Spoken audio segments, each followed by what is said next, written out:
Hello class 12।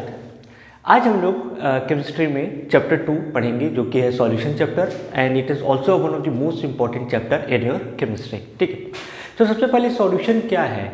Solution is the mixture of यानी homogeneous mixture of to और more than two components. ठीक है, जिसमें से एक कंपोनेंट को हम सॉल्यूट बोलते हैं और एक कंपोनेंट को हम सॉल्वेंट बोलते हैं। एक यानी सॉल्यूशन क्या है, सॉल्यूशन है सॉल्वेंट प्लस सॉल्यूट या सॉल्यूट प्लस सॉल्वेंट। ठीक है, यदि सॉल्यूशन जो है इन दोनों का मिक्सचर रहता है। ठीक है, जैसे कि आपने पानी लिया, पानी में नमक मिला दिया या पानी में शुगर मिला दिया तो वो क्या कहला दिया, एक सॉल्यूशन कहला गया। ठीक है, यहाँ पे सॉल्ट जो होता है वो सॉल्यूट होता है एंड सॉल्वेंट जो होता है वो वाटर होता है। यानी जो ज़्यादा क्वांटिटी में रहेगा वो सॉल्वेंट रहेगा और जो कम क्वांटिटी में रहेगा वो सॉल्ट रहेगा। ये जैसे कि जब सपोज कि आप लेबोरेटरी गए एक्सपेरिमेंट करने, वहाँ आपको सॉल्ट दिया गया फॉर सॉल्ट एनालिसिस के लिए कि आपको प्रेडिक्ट करना है कि कौन सा कैटायन है कौन सा एनायन है। First of all what you do, आप लोग उसका ट्रू सॉल्यूशन प्रिपेयर करते हो कि हम ट्रू सॉल्यूशन उसका प्रिपेयर करते हैं। टेस्ट ट्यूब में हमने पानी ले लिया थोड़ा सा और उसमें हम सॉल्ट को मिक्स कर दिए और हम उनको कंटिन्यूसली सेक कर रहे हैं, तब तक सेक कर रहे हैं जब तक वो पूरा का पूरा सॉल्ट क्या हो जाए, डिजॉल्व ना हो जाए। फिर हम क्या करते हैं, डिफरेंट एसिड्स का इस्तेमाल करके या बेस का इस्तेमाल करके प्रेडिक्ट करते हैं कि इनके अंदर कौन सा कैटायन है एंड कौन सा एनायन है। जैसे जब हम ऑर्गेनिक का सॉल्यूशंस बनाते हैं, जब हम ऑर्गेनिक ये प्रेडिक्ट करने के लिए करते हैं कि उसमें कौन सा ऑर्गेनिक का फंक्शनल ग्रुप है, कि एल्कोहल है, कि एल्डिहाइड है, कीटोन है, कार्बोक्सिलिक एसिड है एंड मैनी मोर। तो हम क्या करते हैं, लिक्विड का एक्सपेरिमेंट करते हैं, है ना, कि उसमें लिक्विड मिला दिया या किसी में लिक्विड मिला दिया या फिनोप्थैलिन मिला दिया for the colour appearance in the titration. तो वो क्या कहलाता है, लिक्विड सॉल्यूशन होता है। ये था आपका सॉलिड और ये था लिक्विड, तो ये था सॉलिड लिक्विड सॉल्यूशन। ठीक है, तो हमको इस बेसिस पे कि कौन सा मैटर है, इस बेसिस पे हमें सॉल्यूशंस के टाइप्स पढ़ने हैं। सॉल्यूशंस को वेरियस टाइप्स में पढ़े जाते हैं, जिसमें से पहला हमारा जो टाइप है depends upon the nature of the matter. ठीक है, तो सबसे पहले सॉल्यूशन आपको होप क्लियर हो गया होगा कि सॉल्यूशन क्या है, सॉल्यूट प्लस सॉल्वेंट। वो सब इसको स्टार्ट करने से पहले एक जनरल आपको नोटेशंस जानने रहेंगे जो आपको हर समय यूज़ करना रहेगा। जब कभी भी आपको कोई सॉल्यूशन दिया जाएगा तो उसमें केस में आपको सॉल्यूट का मास कि कितना ग्राम आपके पास सॉल्यूट है एंड कितना ग्राम आपके पास सॉल्वेंट है, साथ ही साथ जो सॉल्यूट आपको दिया जा रहा है उसका मॉलिक्यूलर मास क्या है एंड जो सॉल्वेंट है उसका मॉलिक्यूलर मास क्या है। तो गिवन मास को जो हम नोटेशन से डिनोट करेंगे पूरे चैप्टर में वो रहेगा W1 for solute and W2 for solvent and molecular mass is equal to M1 और इसका रहेगा M2। W स्मॉल लेटर्स में है एंड M भी जो है स्मॉल लेटर्स में है। तो ये नोटेशन आपको पूरे चैप्टर में यूज़ करना है। For the solute W1 and W2 that is given mass in grams and molecular मास जो हो जाएगा M1 एंड M2। अब on the basis of matter solution is being classified into 9 types. ठीक है, तो कैसे लिखेंगे, on the basis of matter, on the basis of matter solution is classified into 9 types.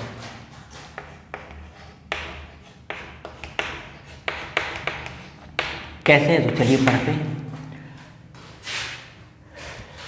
जैसे ये सॉल्यूट हो गया, सॉल्यूट का नेचर, सॉल्वेंट का नेचर एंड एग्जांपल्स कि कैसे डेली लाइफ के में आप लोग सारे के सारे सॉल्यूशंस देखते हैं। ठीक है, चलिए पहला है आपका,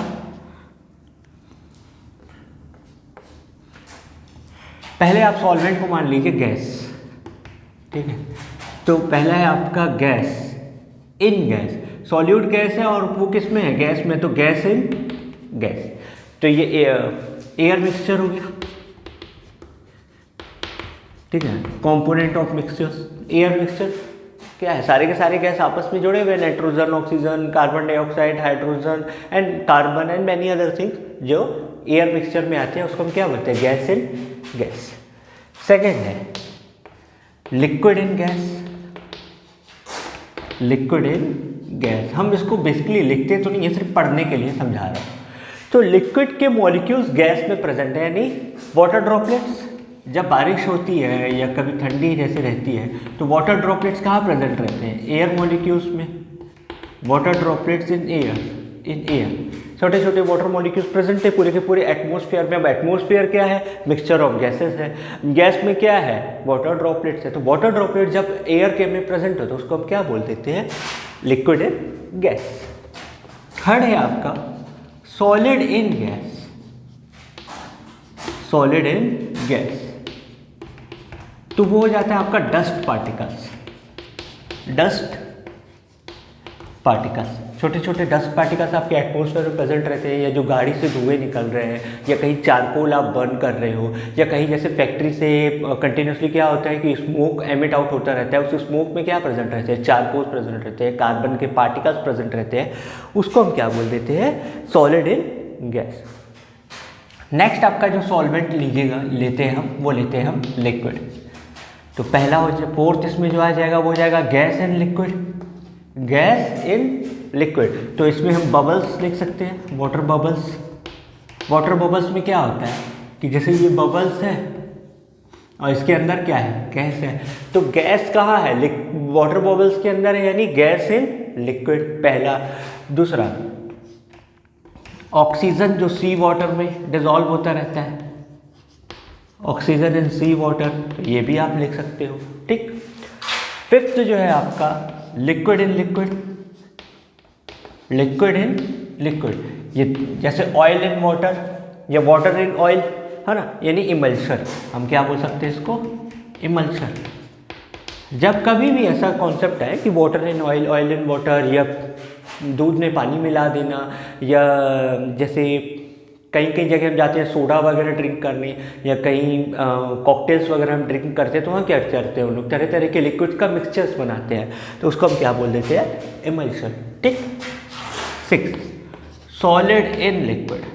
सॉलिड इन लिक्विड तो जैसे अभी आपको बताया था salt in water, salt in water, ठीक। अब नेक्स्ट में सॉल्वेंट आपका क्या हो जाएगा, वो हो जाएगा आपका सॉलिड, ठीक। Just weight class, okay sorry, solid in solid. तो अच्छा सॉरी, सॉलिड नहीं पढ़ते हैं पहले हम, गैस लिक्विड सॉलिड चल रहे हैं तो गैस पढ़ लेते हैं। गैस इन सॉलिड तो जैसे ये चौक है, ठीक है, ये चौक है, इस चौक के सरफेस में छोटे छोटे पोर्स रहते हैं, वहाँ से क्या होता है, गैस मॉलिक्यूल्स इसके अंदर जाने के लिए कैपेबिलिटी रखता है। तो एक चौक का एग्जांपल हो गया गैस इन सॉलिड। चौक क्या है, सॉलिड है, उसके अंदर क्या जा रहा है, गैस जा रहा है, तो उसको हम क्या बोल देते हैं, गैस इन सॉलिड, ठीक है। ये दूसरा स्पॉन्ज आता है, येलो कलर का आपने देखा होगा, जो कम्प्लीटली कंप्रेस्ड हो जाता है, वो भी क्या रहता है, सॉलिड है, लेकिन अंदर इतने सारे पोर्स है कि पूरा गैस भरा रहता है, तो उसको हम क्या बोल सकते हैं, गैस इन सॉलिड। तो स्पॉन्ज और चौक आप ले सकते हैं। 8 है आपका sorry, liquid in solid. Liquid in solid, liquid जो है सॉलिड के अंदर है, लिक्विड जो है वो सॉलिड के अंदर है, तो इसका एग्जांपल है जेली। इसका एग्जांपल आ गया आपका जेली। जैसे जेली जो रहता है उसको अगर आप बीच से, ऊपर से क्या रहता है, सॉलिड रहता है, बीच से कट करते हैं तो लिक्विड क्या होता है, फ्लो आउट होता रहता है, तो वो क्या कहला गया आपका, liquid in solid. And last है आपका solid in solid. Solid in solid, तो इसका एग्जांपल हो गया एलॉय ऑफ मेटल्स, ठीक है। जैसे हम तरह तरह के मेटल्स को क्या करते हैं, मिलाते हैं, सोने में हम पीतल मिलाते हैं, या जो स्टील्स वगैरह आते हैं, या कहीं जैसे आयरन में मिलावट होती है, तो उसको हम क्या बोल देते हैं, सॉलिड इन सॉलिड। या जैसे सीमेंट और रेती की मिलावट की जाती है मिक्सचर बनाने के लिए, तो वो सब क्या हो गया आपका, सॉलिड इन सॉलिड। ठीक है। तो इस तरीके से आपका मैटर के बेसिस पे टोटल 9 टाइप के सॉल्यूट्स होते हैं। गैस एंड लिक्विड का एक और एग्जांपल आपको देख सकते हैं, वो रहता है डिओड्रेंट, जिसमें आप जानते हैं कि लिक्विड भी रहता है और जब आप उसको प्रेस करते हैं तो बाहर गैस निकलती है, तो वो क्या हो जाता है, गैस एंड लिक्विड का कंप्रेसिबल एक फॉर्म होता है, ठीक है। तो इस बेसिस पे आपको मैटर के बेसिस पे आपको 9 टाइप के सॉलिड मिले, जहाँ आपके solvent, gas, liquid and solid, and जिसमें सॉल्यूट भी वैसे डिफर कर रहे थे। तो होप ये अब आपको ईजिली याद होने लग जाएगा, एग्जाम्पल्स बहुत ईजी है। अब आता है on the basis of concentration solution is further divided, ठीक है। और कॉन्सेंट्रेशन के बेसिस पे भी सॉल्यूशन को क्या किया गया है, डिवाइड किया गया है। क्या लिख सकते हैं, on the basis of concentration.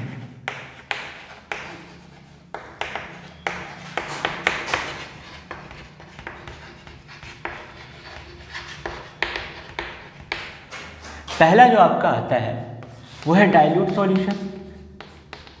Dilute solution यानी जहां solute is much less than solvent, solute जो है सॉल्वेंट के कंपैरिजन में बहुत कम है, उसको हम क्या बोल सकते हैं, डाइल्यूट। जैसे डाइल्यूट H2SO4 हो गया, डाइल्यूट HCl हो गया, तो उस पर क्या बोल सकते हो कि अगर मैंने 100 ml पानी लिया है तो सिर्फ 1 ml आपका H2SO4 लिया है, तो डाइल्यूट H2SO4, ठीक है। अब केमिस्ट्री में जो दो चीज़ें बहुत आती है, एक आता है कॉन्सेंट्रेटेड H2SO4 और एक आता है डाइल्यूट H2SO4। पूरे केमिस्ट्री लेबोरेटरी में, चाहे वो इंडिया का हो, चाहे आपके स्कूल का हो, चाहे वर्ल्ड का हो, सबसे ज़्यादा यूज़ होने वाला जो कंपाउंड है या सबसे ज़्यादा यूज़ होने वाला एसिड है वो होता है H2SO4। अब वो डाइल्यूट हो चाहे कॉन्सेंट्रेटेड हो, ठीक है। यानी लैब में 95% जो एसिड्स का इस्तेमाल होता है ना वो होता है H2SO4, ये याद रखिएगा।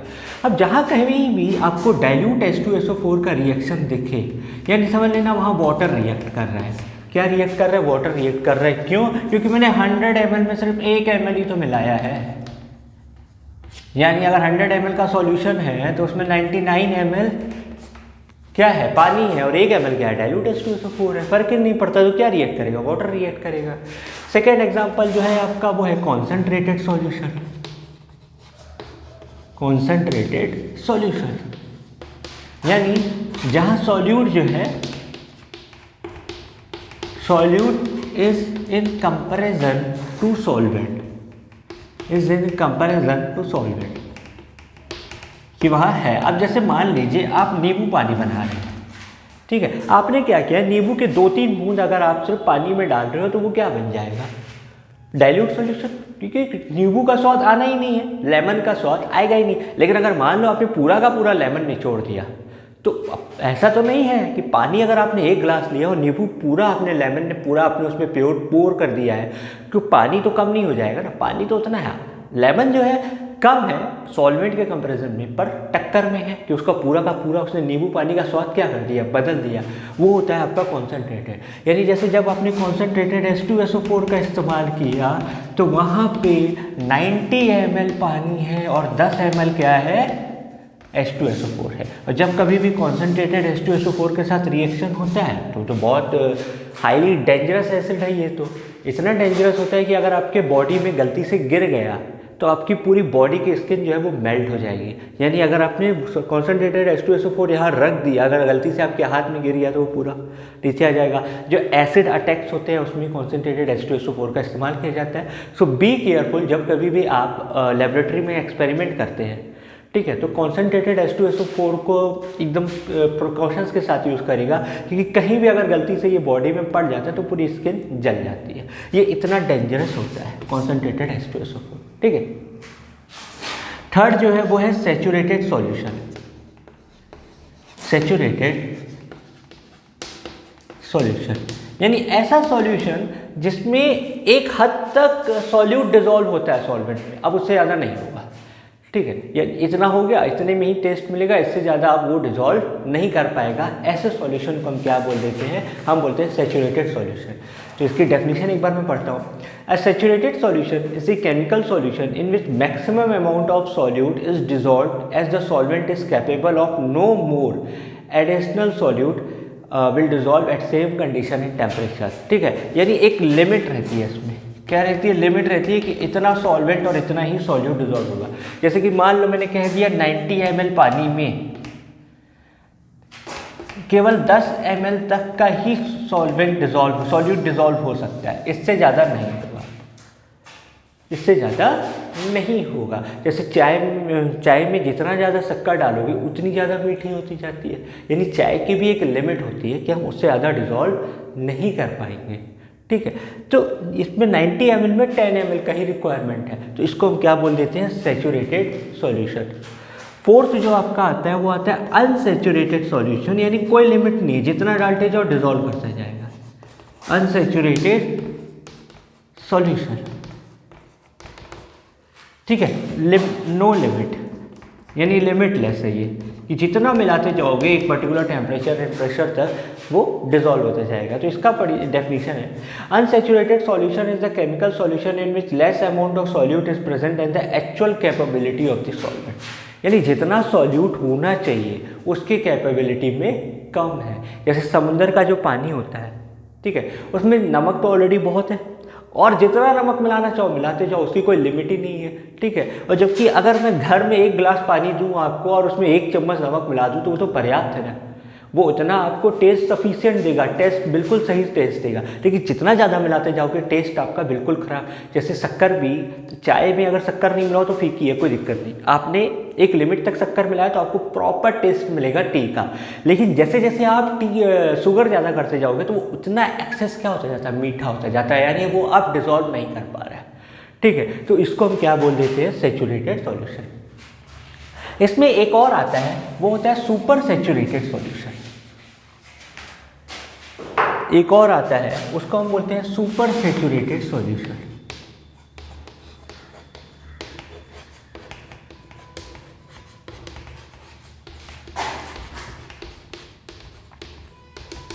सुपर सैचुरेटेड सॉल्यूशन का मतलब है कि उसने एक पर्टिकुलर टेम्परेचर तक उतना सॉल्यूट को क्या कर दिया, डिजॉल्व कर दिया सॉल्वेंट में। लेकिन जैसे जैसे आप टेम्परेचर बढ़ाओगे ना तो उसकी सॉल्युबिलिटी बढ़ती जाती है, जैसे जैसे आप टेम्परेचर बढ़ाते जाओगे उसकी सॉल्युबिलिटी क्या होती जाएगी, बढ़ती जाएगी। ऐसे सॉल्यूशन को हम बोलते हैं सुपर सैचुरेटेड सॉल्यूशन। तो ये आपके अभी सिलेबस पर नहीं है, सिर्फ समझने के लिए मैंने बताया है कि कैसे सुपर सैचुरेटेड सॉल्यूशन होता है। ठीक है, यानी सैचुरेटेड का मतलब कि अब इससे ज़्यादा डिजॉल्व नहीं होगा, एक पर्टिकुलर टेम्परेचर एंड प्रेशर तक वो उतना ही रहेगा जैसे भी है। अनसैचुरेटेड का मतलब था कि जितना सॉल्यूट होना चाहिए था सॉल्वेंट में उसके कंपैरिजन में कम है। और सुपर सैचुरेटेड क्या बोलते हैं कि एक पर्टिकुलर टेम्परेचर तक जितना डिजॉल्व करना था उसने कर लिया, अब जैसे जैसे थोड़ा टेम्परेचर बढ़ाओगे वो वापस और डिजॉल्व करने के लिए रेडी है। ऐसे सॉल्यूशन को हम क्या बोल देते हैं, सुपर सैचुरेटेड सॉल्यूशन। ठीक है, अब कोई भी सॉल्यूशन आप बनाइए, चाहे सॉल्वेंट को कैसे भी मिलाइए सॉल्यूट में, ठीक है, ये सॉल्यूट को कैसे भी मिलाइए सॉल्वेंट में, एक ही बात है। आप चाहे आप ग्लास में पहले नमक ले लो और उसमें पानी मिला दो तो उसको क्या बोलेंगे, solvent.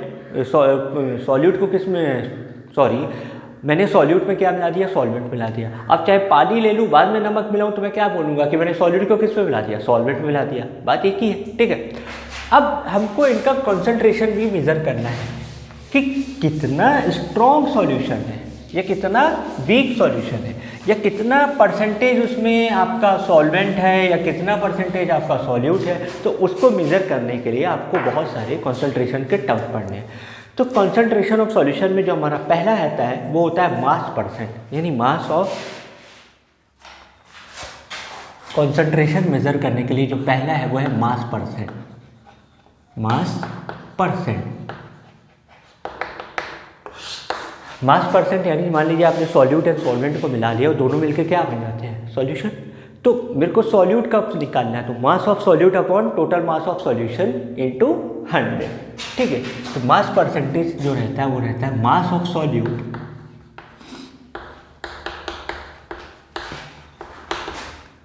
Upon total mass of solution into 100।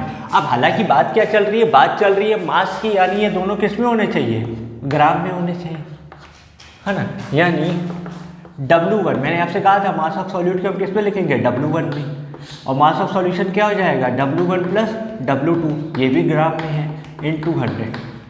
यानी ग्राम अपॉन ग्राम, यानी ये दोनों क्या हो जाएंगे, कैंसिल हो जाएंगे। यानी ये वाली जो क्वांटिटी होती है ये यूनिट लेस होती है।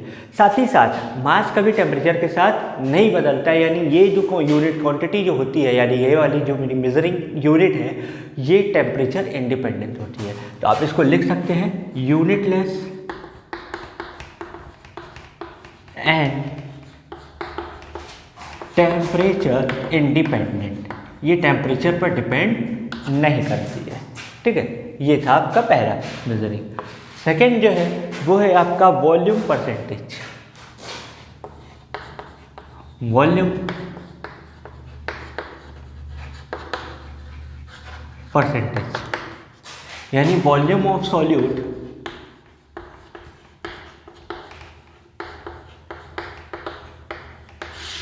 Upon volume of solution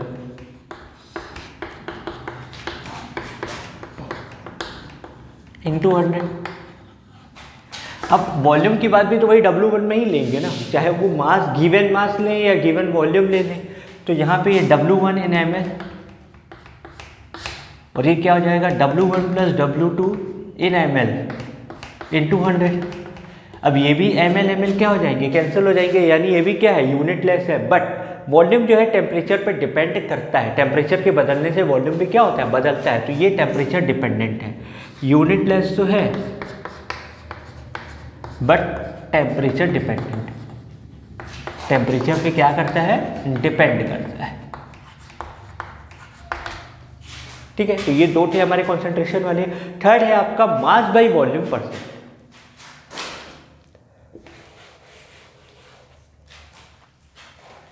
mass by volume percent यानी mass of solute upon total volume of solution.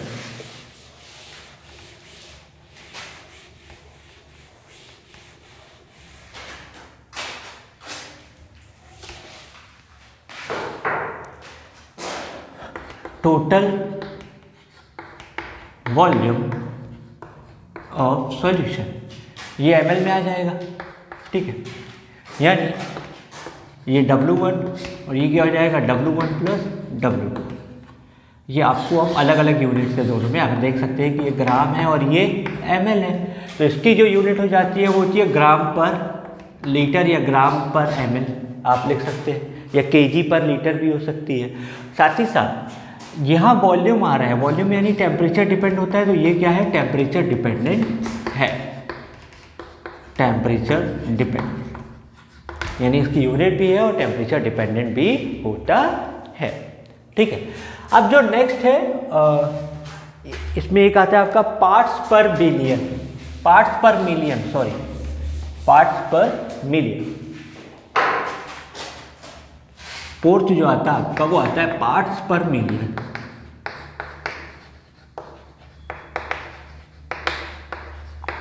Parts पर मिलियन में हम ये बोलते हैं कि 10⁻⁶ में इसकी कितनी पोर्शन है, यानी 10 लैक्स में, 10 लैक्स में मिलियन का मतलब 1 मिलियन का मतलब क्या होता है, 10 लाख के बराबर, यानी 10 लाख में इतना इसका प्रपोर्शन कितना है।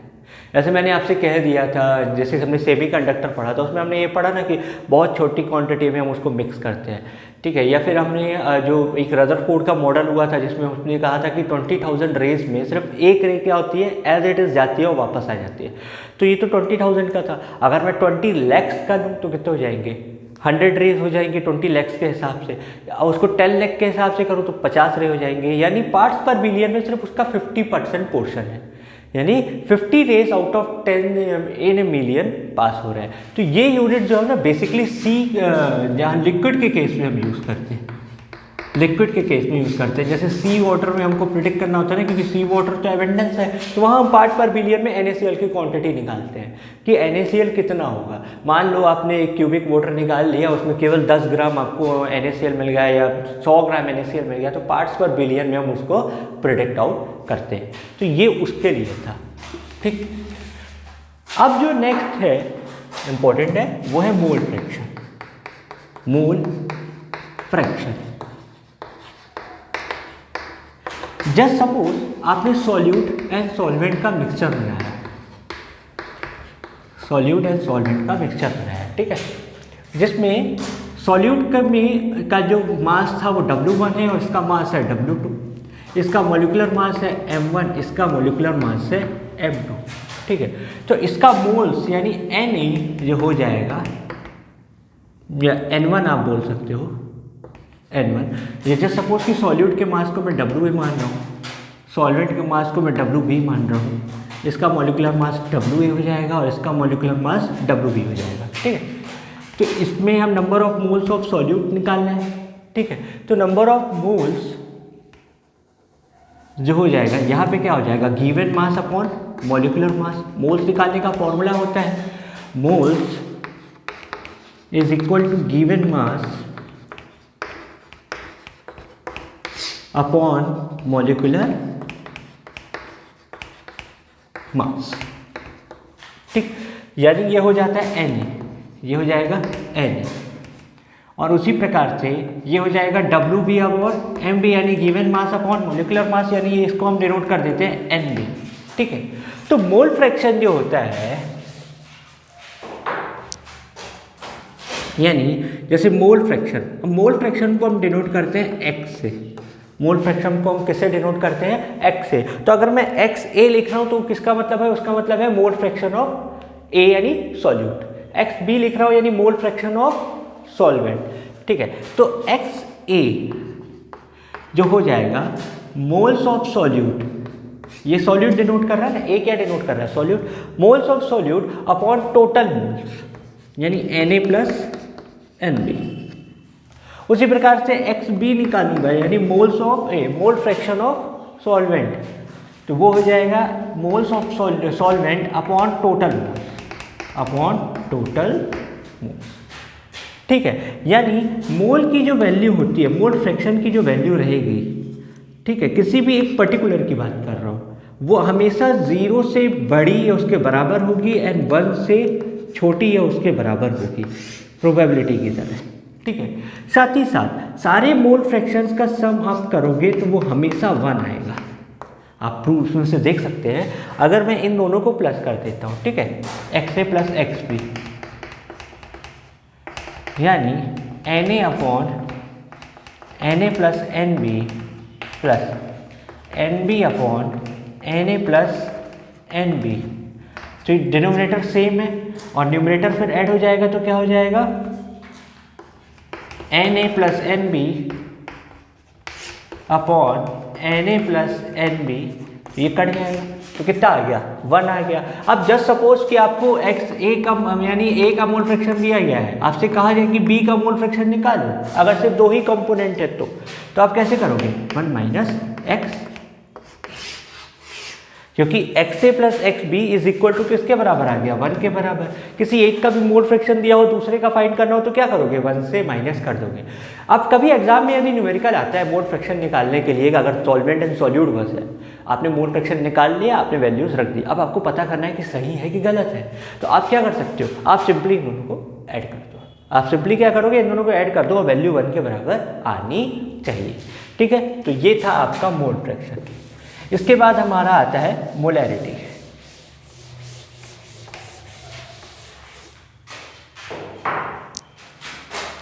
सिक्स नंबर पे जो आता है मोलैरिटी। मोलैरिटी का मतलब, इसकी डेफिनेशन जो होती है वो होती है number of moles of solute, number of moles of solute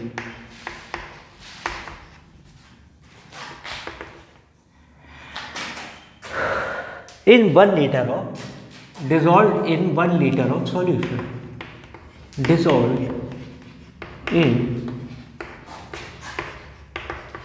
1 liter of solution, ठीक है। यानी मोलैरिटी को हम कैपिटल M से डिनोट करते हैं, यानी capital M is equal two moles of solute, moles of solute upon volume of solution in litre. किस में आना चाहिए? लीटर में आना चाहिए, ठीक है। अच्छा, मोल्स ऑफ सॉल्यूट अब भी आपको, जैसे मैंने Na निकाला था, तो Na क्या था? WA अपॉन Ma, तो यहाँ पे भी वही लिख दो, WA अपॉन Ma। WA क्या है? इसका गिवन मास, और Ma क्या है? उसका मॉलिक्यूलर मास। Ma क्या है? उसका molecular mass into volume of solution in litre. अब अगर मान लो वॉल्यूम लीटर में दिया तो बहुत अच्छी बात है, अगर वॉल्यूम मिलीलीटर में दिया हो तब क्या करोगे? तो WA अपॉन MA इंटू 1000 से ऊपर मल्टीप्लाई करवा देंगे और वॉल्यूम इन ml, क्योंकि अगर वॉल्यूम लीटर में, अगर ml में दिया रहता है तो उसको लीटर में कन्वर्ट करना है। मान लो आपको वॉल्यूम दे दिया 100 ml, अब उसको लीटर में कन्वर्ट करना हो तो क्या करोगे? 1000 से डिवाइड करा दोगे। तो अगर मैं इसको 1000 से डिवाइड कराऊँ तो 1000 कहाँ चला जाएगा? ऊपर। तो ये आपका आता है मोलैरिटी निकालने का तरीका। ये क्या आता है? आपका मोलैरिटी निकालने का एक एग्जाम्पल, ठीक है। तो चलिए पहले इसका एक एग्जाम्पल करते हैं, फिर आगे बढ़ते हैं।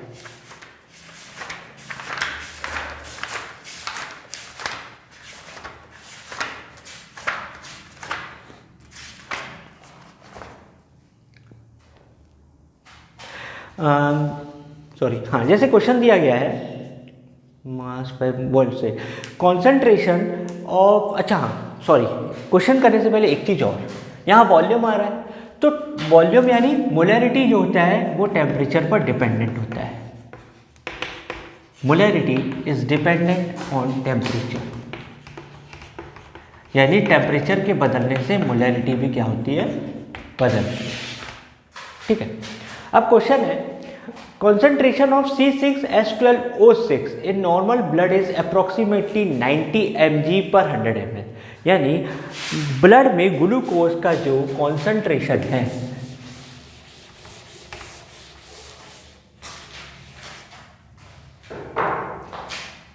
क्वेश्चन है concentration of C6H12O6 in blood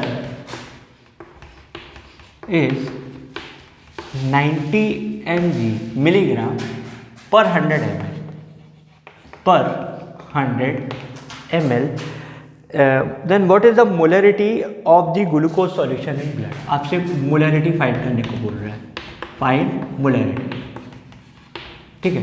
तो सबसे पहले आपको W1 दिया गया है 90 mg, यानी गिवन मास आपको दिया गया है। 90 mg को ग्राम में कन्वर्ट करना हो तो क्या करूँगा मैं? 10⁻³ ग्राम, क्योंकि मिलीग्राम है, ठीक है। अब हमको M1 निकालना है, यानी इसका मॉलिक्यूलर मास C6H12O6 का मॉलिक्यूलर मास।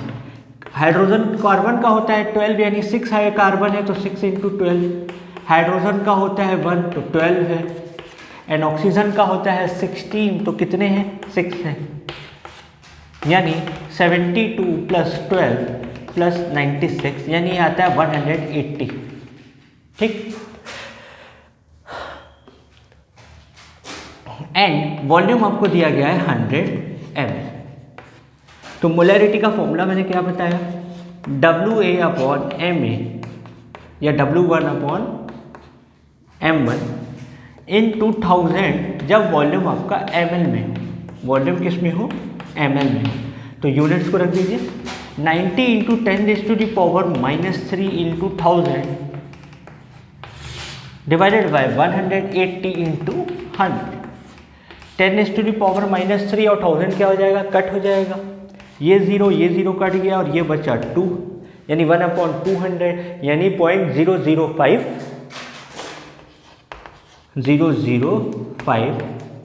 मोलर, ठीक है।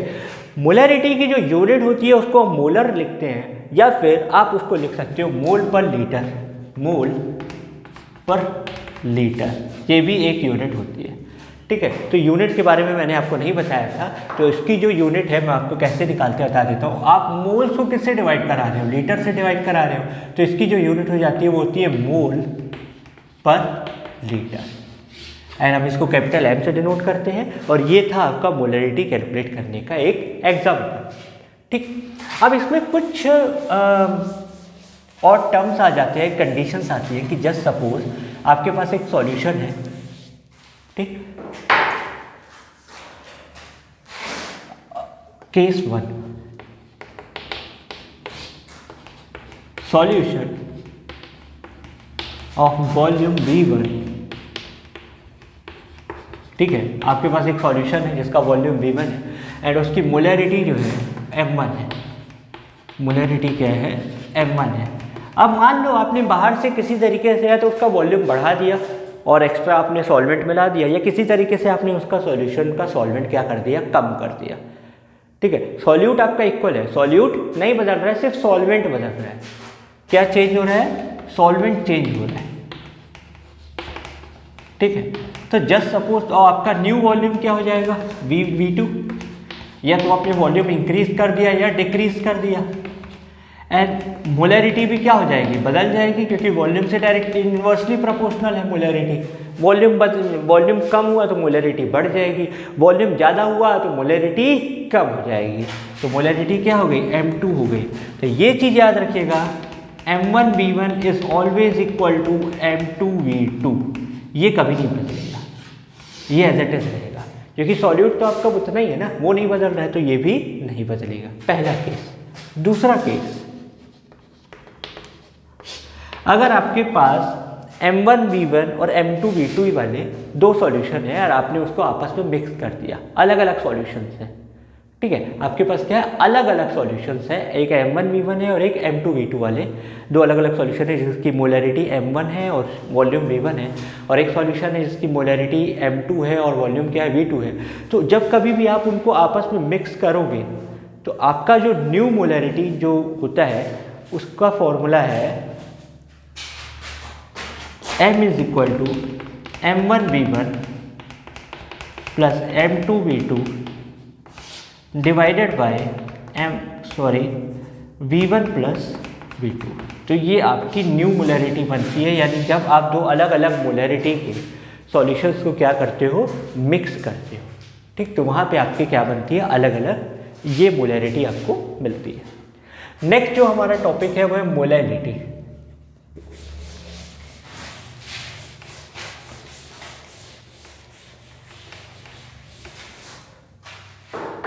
वो है आपका मोलैलिटी, ठीक है। मोलैलिटी के जो डेफिनेशन है वो यही है, number of moles of solute, number of moles of solute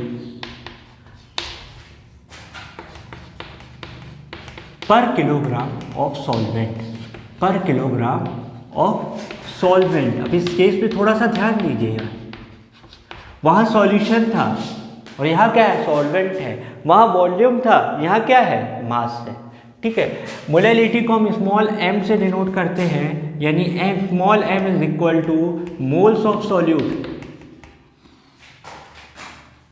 moles of solute mass of solvent in kg, किसमें है, kg में है। तो मोल्स ऑफ सॉल्यूट को क्या लिख सकते हैं, WA/MA, ये आपको बताया अब, और इसका क्या हो जाएगा, WB, ये गिवन मास है ना, ये किस पे होना चाहिए, kg में। अगर kg में नहीं है और ग्राम में है तो क्या करोगे, 1000 से मल्टीप्लाई,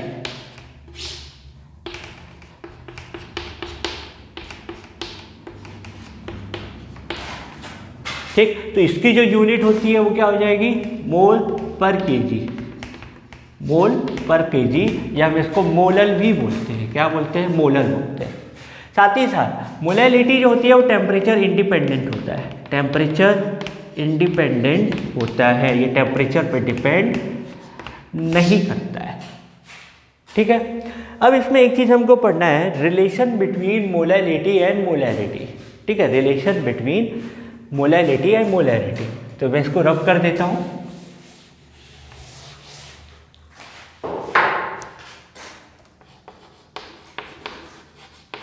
रिलेशन बिटवीन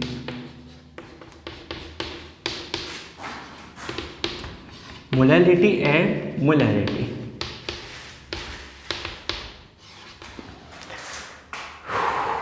हाँ, कि small m is equal to 1000 times of molarity upon 1000 into d minus m into M A. ठीक है, जहाँ पे ये क्या है, मोलैरिटी है, ये क्या है, मोलैरिटी है, ये क्या है, मोलैरिटी है। डी होता है डेंसिटी ऑफ सॉल्यूशन, डी होता है डेंसिटी ऑफ सॉल्यूशन,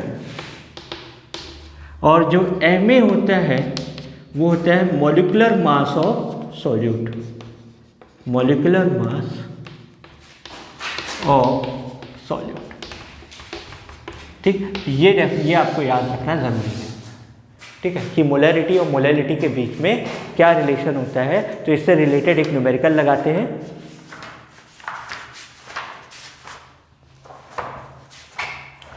क्वेश्चन दिया गया है the density of 3m solution of NaCl is 1.25 ग्राम पर ml। ठीक है, क्वेश्चन क्या दिया गया है, 3m capital M NaCl solution की डेंसिटी कितनी है, 1.25 ग्राम पर ml। तो आपको बोल रहे हैं मोलैलिटी फाइंड करनी है। आपको क्या फाइंड करनी है, मोलैलिटी। तो मोलैलिटी का फॉर्मूला मैंने यहाँ बता दिया, यानी 1000 into 3 upon 1000 into 1.25 minus 3 into, अब NaCl का मॉलिक्यूलर मास हमें निकालना है। क्या निकालना है, NaCl का मॉलिक्यूलर मास हमें निकालना है। तो सोडियम का होता है 23, क्लोरीन का होता है 35.5, यानी आ गया 58.5, यहाँ पे लिख दिया 58.5। एंड जब हम इसको सॉल्व करते हैं तो हमारा आंसर आता है 2.79 मोल पर केजी या 2.79 मोलर। ठीक है, तो ये आपका एक numerical for the relation between the molarity and molality. अब जो नेक्स्ट हमारा लास्ट जो कॉन्सेंट्रेशन मेजरिंग करने का टर्म है वो है नॉर्मेलिटी। वो क्या कहलाता है, normality. 7 normality.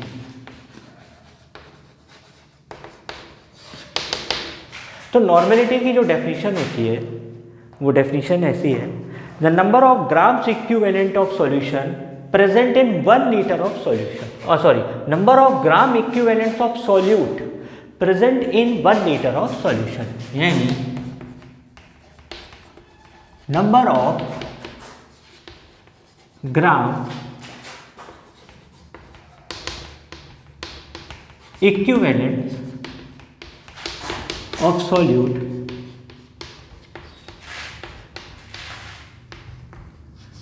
present in 1 liter of solution। Normality को हम कैपिटल N से डिनोट करते हैं, एंड यानी इसका जो रहता है मास of solute upon equivalent weight, mass of solute upon equivalent weight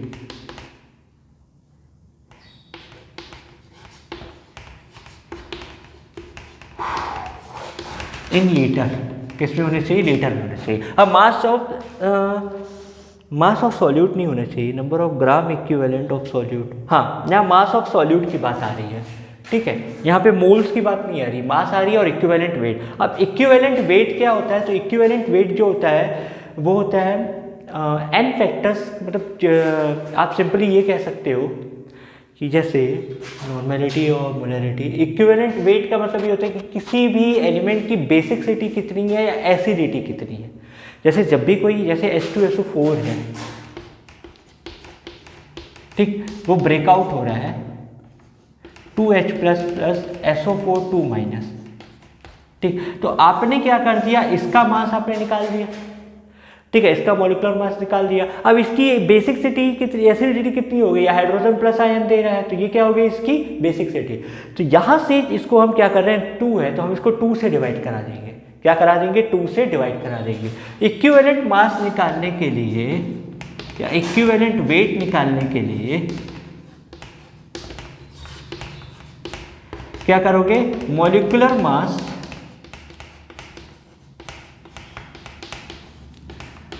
upon उनका ये एसिडिटी या बेसिसिटी से डिवाइड करा देते हैं। क्या करा देते हैं, एसिडिटी और एसिडिटी और बेसिसिटी, इनसे क्या करा दोगे, डिवाइड करा दोगे। जैसे यहाँ पे H2SO4 का 98 आता है तो 2 से डिवाइड करा दीजिए तो कितना आ जाएगा 49। तो यहाँ पे इक्विवेलेंट वेट कितना लिख दोगे, 49। ठीक है, तो ये आपको इतना याद रखना है। अब इसमें जैसे हमको पढ़ना रहता है, जैसे मोलैरिटी में हमने पढ़ा कि जब दो सॉल्यूशन को मिलाते हैं या जब दो सॉल्यूशन हो तो उस केस में भी नॉर्मेलिटी का बिल्कुल वैसे ही बैठता है। इसकी जो यूनिट होती है वो होती है ग्राम पर लीटर। इसकी जो यूनिट हो जाएगी वो जाएगी ग्राम पर लीटर। साथ ही साथ मास ऑफ सॉल्यूट। ठीक, अगर आपके पास जैसे इसमें केस 1 आएगा तो ये क्या हो जाएगा, N1V1 is equal to N2V2 होगा। अगर आपके नॉर्मेलिटी और वॉल्यूम वाले दो, जो से हमने मोलैरिटी के केस पे पढ़ा कि एक सॉल्यूशन है जिसकी नॉर्मेलिटी N1 है, उसका वॉल्यूम V1 है, अगर किसी तरीके से मैंने वॉल्यूम को बढ़ा दिया या घटा दिया, क्योंकि यहाँ पे भी वॉल्यूम का केस आ रहा है, बढ़ा दी या घटा दी तो नॉर्मेलिटी क्या हो जाएगी, हमेशा दोनों की जो N1V1 is equal to N2V2 आएगा। और अगर दो सॉल्यूशन हैं जिनका नॉर्मेलिटी अलग है और वॉल्यूम भी अलग है और दोनों को मैंने मिक्स कर दिया तो उस केस में जो ओवरऑल नॉर्मेलिटी आएगी वो आएगी N1V1 plus N2V2 upon V1 plus V2। Also normality जो होता है वो मोलैरिटी इनटू n फैक्टर्स के बराबर होता है। ये है नॉर्मेलिटी एंड मोलैरिटी के बीच में रिलेशन। अब n फैक्टर क्या है, तो जैसे मैंने आपको एसिडिटी बेसिसिटी बताया ना कि जैसे H2SO4 में 2 हाइड्रोजन प्लस आयन मिल रहा है, HCl में 1 हाइड्रोजन प्लस आयन मिल रहा है, तो उसी प्रकार से वो n फैक्टर्स कहलाता है। यानी H2SO4 के केस में कितना हो जाएगा, 2 हो जाएगा। अब जैसे MgOH का होल ट्वाइस है तो यहाँ पे हमको कितने आयन्स मिल रहे हैं, 2OH माइनस आयन मिल रहा है। ठीक है, तो यहाँ पे n की वैल्यू कितनी हो गई, 2 हो गई। यदि आपको मोलैरिटी मालूम है और n फैक्टर भी मालूम है तो आप नॉर्मेलिटी क्या कर सकते हो, निकाल सकते हो। ठीक है, तो ये क्लियर हो जाएगा। अच्छा, इसकी यूनिट क्या थी, मोल पर लीटर, तो इसकी भी यूनिट क्या हो जाएगी, मोल पर लीटर। क्लियर। तो इससे रिलेटेड चलिए एक एग्जाम्पल करते हैं। जैसे दिया गया है H2SO4 इज 0.1 N। ठीक है,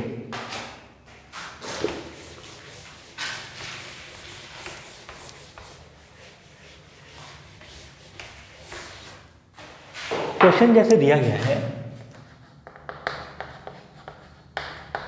H2SO4 इज 0.1 N, यानी नॉर्मेलिटी दी गई है। ठीक, how many moles of H2SO4, how many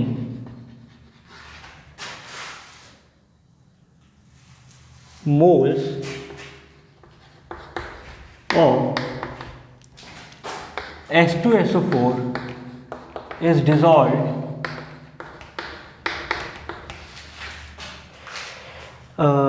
in 500 ml of solution, in 500 ml of solution।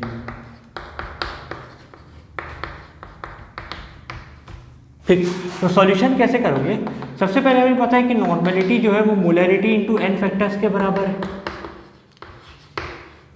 ठीक, H2SO4 जो है वो ऐसे ब्रेकआउट होता है,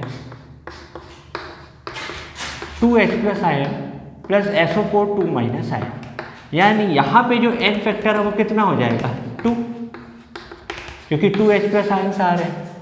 यानी इस इक्वेशन पे अगर मैं वैल्यू रख दूं, नॉर्मेलिटी आपको 0.1 दिया गया है, मोलैरिटी इंटू 2, यानी मोलैरिटी कितनी हो गई, 0.05 capital M।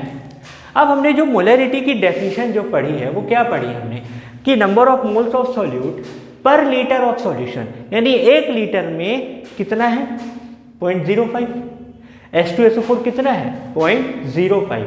It means, this means that 1 liter of water contains 0.05 moles of H2SO4। तो हमसे पूछा क्या है 500 ml, तो therefore moles of H2SO4 in 500 ml, यानी 1 लीटर का जस्ट आधे में कितना हो जाएगा, तो क्या कर दूंगा 0.05 को 2 से डिवाइड करा दूंगा, यानी 0.025 मोल इतना आपका डिजॉल्व है। ठीक है, तो होप ये आपको क्लियर हो गया होगा कि हमें कैसे करना है। ठीक है, तो गाइस ये था आपका आज का सेशन, जिसमें हमने टाइप सॉल्यूशंस के बारे में पढ़ा, सॉल्वेंट सॉल्यूट के बारे में पढ़ा, different types of solutions on the basis of matter and the concentration के टर्म्स में हमने पढ़ा, एंड कंसंट्रेशन को कैसे मेजर करना है ये आपको मैंने पढ़ा। अब ये जो कंसंट्रेशन मेजरिंग वाला था, इसमें से बेसिकली 2 टाइप के क्वेश्चन कैसे आते हैं, 3 टाइप्स के क्वेश्चन कैसे आते हैं बता देता हूँ। पहला मोल फ्रैक्शन, उसके न्यूमेरिकल आ सकते हैं। दूसरा पूछ सकते हैं मोलैरिटी एंड मोलैलिटी के बीच में डिफरेंस। ठीक है, या मोलैलिटी कैलकुलेट करने को दे सकता है या मोलैरिटी दे सकता है। जैसे आपने मोलैलिटी किया वैसे ये मोलैरिटी किया, वैसे ही आपको मोलैलिटी भी करना है। एंड या तो थर्ड आपसे पूछ सकता है कि what is difference between molarity and normality, how they are interrelated, या कैसे उनके डेफिनेशन है या क्या है, उसके बारे में आपसे पूछ सकता है। तो जो कि मैंने आपको प्रॉपर्ली सब कुछ क्लियर किया है। आने वाले क्लास में हम डिफरेंट मतलब सॉल्युबिलिटी पढ़ेंगे कि गैस इन लिक्विड कैसे डिजॉल्व होता है, सॉलिड इन लिक्विड कैसे डिजॉल्व होता है, वो किस प्रिंसिपल पे वर्क करता है, लिक्विड इन लिक्विड कैसे डिजॉल्व होता है, जिसमें हमको 2 इंपॉर्टेंट लॉज पढ़ने हैं, Henry's law and Raoult's law. उसके बाद हमें कॉलिगेटिव प्रॉपर्टीज़ पढ़नी है, जो कि इस चैप्टर का एक इम्पॉर्टेंट पार्ट है। एंड फिर हम लोग इस चैप्टर के एंड तक में आ जाएंगे। तो प्लीज़ आप वीडियोस को प्रॉपरली देखते जाइएगा, and hope you all are liking my video. So please like it, subscribe also and share with your friend as much as possible. Thank you.